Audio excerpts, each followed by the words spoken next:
वजीर-ए-आज़म शहबाज शरीफ डॉननेws conference Geneva में जमा होने वाली अहतियात पर खुशी से निहाल हो गए। जेनीवा कॉन्फ्रेंस को बड़ी कामयाबी करार दिया। जेनेवा में पाकिस्तानी सिफारतकारों और अफसरान से खिताब में कहा कि सलाह मुतासरीन की बहाली के लिए $9 बिलियन से ज़ायद रकम के वादे किए गए। ये सबके मुश्तरका मेहनत का नतीजा है।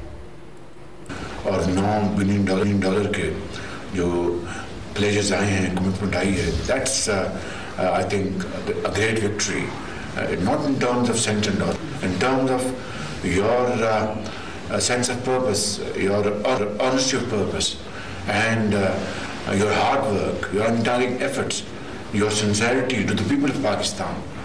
All this put together made this a great day yesterday for not only the government of Pakistan, for 220 million people of Pakistan, and the world saw for itself, जिसमें हमारे दोस्त भी हैं और मुखालिफिन भी हैं, कि किस तरह टीम पाकिस्तान ने अपने अवाम की बेहतरी के लिए और अवाम के मसाइल को हल करने के लिए, चाहे वो बलूचिस्तान है, सिंध है, चाहे वो केपी है, पंजाब है, गिलगित बल्तिस्तान है, और ये भी दुनिया ने देखा probably after a long time कि सूबे वफाक के साथ शरीक थे।